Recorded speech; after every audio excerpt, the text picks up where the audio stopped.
Hey guys, welcome back to my channel. For those of you who don't know me, my name is Lexi and this is my channel. Hi, hello, how are you? What is going on? We are back, baby, with another video, and today we're going to be talking all things weddings. And what I mean by that is if you are a small or even a regular baking business and you get a client that is getting married, this is everything that I do to prepare for their big day and how to make it go smoothly. So, if you are interested in this video, please like, comment, share, and subscribe to my channel. Hit that little notification bell so you can get notified every single time I upload, and let's get to it. Alright guys, so the first thing is, of course, I got my notes, so if you see me looking down, that is why, okay? So the first thing is, I'm basically calling this a wedding consultation guide, okay? So a client calls you, they are getting married, and the first initial thing that I think in my mind is, okay, let's set up a cake tasting. Now, if this person has ordered from you before, you probably don't have to worry about that. However, even if they have, a wedding is very different than a birthday party or a baby shower. You know, a wedding, you want a more elegant cake, you want more elegant flavors, or maybe you want to take a dive into flavors you've never even tried before. So I always recommend a wedding cake tasting. That way that way your couple can decide on flavors that they want to have for their wedding cake. For me, a wedding cake tasting is $35.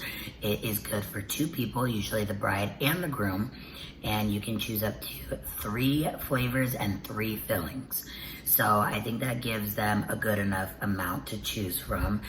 And because usually a wedding cake is like 2 to 3 tiers, so they are also designed so that it's just for the bride and groom. If you want an additional person to attend, like a mother or mother-in-law, whatever, for me, it is $5 extra per person. And then if you want to add on an extra flavor of cake and filling, it is an additional $5 as well. So a lot of you that have in-home bakeries, I'm sure you're worried about like, okay, well, how do I do a cake tasting if I have this whole cake that I make, and what do I do with the rest of it after they have a slice?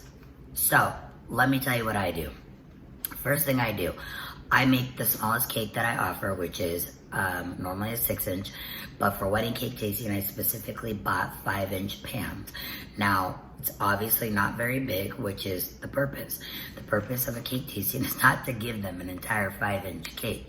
It is to give them a slice of that cake so they can try your buttercream or whatever frosting you have, your cake, and your filling, if there is one. Now, the remaining of it, what I do so I don't lose money, I'll either sell it, individual slices or whatever's left, or I will give it to my family if I can't sell it, or I will wrap them up very, very good in double saran wrap, meaning you wrap it once in saran wrap, wrap it again in saran wrap, put foil over it, and put it in the freezer. That way, if I have another cake tasting coming up, I can offer them those at a discounted price, or I can sell them later on down the road. They're still gonna be fresh when you thaw them out. They're gonna taste exactly the same, okay? So that is what I do for that. So cake tasting, number 1.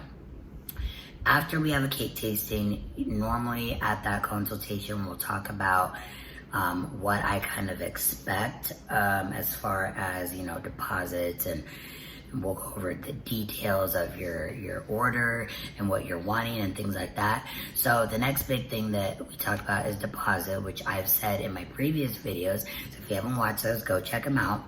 I require a non-refundable deposit of 50%. So if your total is $100, it's gonna be a $50 deposit. So deposit, we go over details, and then we go over the flavors and fillings that they want to do. And then I pull out my cake contract. Cake contract basically states venue, the location of the venue, what the venue is called, the day and time of the wedding. It also further goes into exact details of what time do you want me to be there, how long do you want your cake to sit out. It really just depends. A lot of brides don't like me to show up until about an hour before the wedding because they know their cake is going to be sitting for another 3 hours until they get to the cake. So they don't want it there for 6 hours, you know, if I get there 3 hours early or something. And again, we'll go over other important details of the day as far as delivery. Is someone gonna be there when I get there to help me out? Am I doing this all on my own? And then, of course, when it gets closer to wedding day, I usually a month out will be like, hey, wedding is a month out. I'm super excited about your day. I just want to go over everything one more time. I want to make sure there's no changes or anything like that. If there are changes, it may be subject to a fee. If not, your remaining balance will be due a week before your wedding, and then we'll go from there. So get to a week before the wedding. Yay, a week before, it's stress, it is go time. I reach out to them, letting them know if they haven't already, hey, your deposit is due by this date and time. Please let me know if you need any assistance with that. They will pay.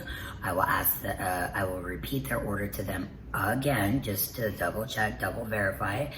If there's no issues or problems, we're good to go. Now we get to the day of the wedding. Yay, it's wedding day. This is the biggest day. So events like this, I get so stressed out and I get so overwhelmed because especially if it's a large order of like a 3-tier cake and cupcakes and all that other stuff, there's just so much writing on the line, especially a lot of the venues are not close to my house because a lot of time people, you know, there's not a lot of venues around here. So when I get there, if they give me a contact person to reach out to, I will contact them before I leave my house saying, hey, I will be there in X amount of time. I will call you when I arrive. If there's no one to reach out to, usually when I get there, I will run inside really quick and I will say, hey, I'm the cake lady. Where do you want me to set up? Where can I bring my things? Usually there will be somebody, a wedding planner or something there to assist me.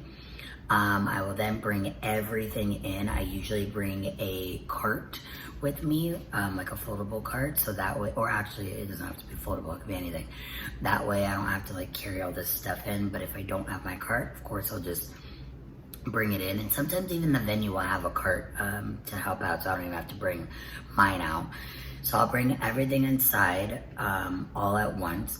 And then I normally get started on the cake first. Now, if it's a tiered wedding cake, 3 tiers or more, I will get started on that first. My husband is usually always with me to help me out with other stuff. So usually if I'm getting the cake ready and stacked and finalized, all that stuff, my husband will be there to, hey, I need an extra cake board. Hey, I need a spatula, whatever. Once I get the cake all done, beautiful, flowers attached, whatever's on it, I will then set that up first. So wherever the cake table needs to be, I will set that up immediately, make sure it's straight, centered.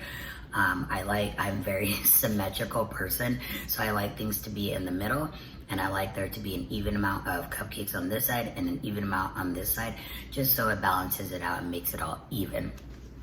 So I start with the cake. If there are cupcakes, I make sure to ask them in advance if there's trays or cake stands that they're going on. If it's just going on the table, great, I will align them in rows. Again, symmetry. If not, if there are cake stands, again, I will try to make it as symmetrical as I can. So once I get there, everything's set up, everything looks perfect, everything looks great. And now, you don't have to do this, but this is what I like to do, okay? I know the bride and groom that day are stressed out. They've got other things to worry about. They're getting ready, they're getting dressed. But as just in the back of their mind, because a lot of times 99% of the time, I never see the bride or groom when I get there. I like to text them and say, hey, it's Lexi. I just want to let you know your cake and your cupcakes or whatever you have, your cake was delivered. Everything was set up. There were no problems, no issues. Thank you so much for allowing me to be a part of your special day. And if you need anything, please let me know. Just a quick text, done. They do not have to respond. I do not expect them to respond. If they do, great. If they don't, great. But that's just to reassure them before the wedding. You know, is the cake there? Did she make it? Did she, you know, arrive? She can just be, you know, good to go. So that is pretty much how a typical wedding goes for me, down to the consultation, down to the month follow-up, the week follow-up, and then the day of. The reason I wanted to put this video out is because wedding season for me and for a lot of people are coming up. So usually wedding season is September, October, November, and sometimes the beginning of December. But the main 2 months are October and November, and it starts to get really hectic, really busy. A lot of running around to do, so I thought this may help some of you who have never done a wedding or have done weddings but things go wrong, or how do you avoid certain situations. So I thought I would share with you kind of what I do. And if you have any questions, please leave them in the comments below. Later on this week, I actually have a wedding cake consultation. I am going to be filming how I prepare everything. So down to making all of my cakes, how I slice it, what kind of plate I put it on, how I offer it, how I set everything up to the actual consultation. I don't know if I'll be recording the consultation just for the privacy of my potential customers, but that's why I wanted to get this video out first, so that way later on this week you can see that consultation. So if you have not already, please, please, please like, comment, share, and subscribe. Hit that notification bell so you can get notified every single time I upload. And thanks for hanging out with me today, and I will see you later. Bye!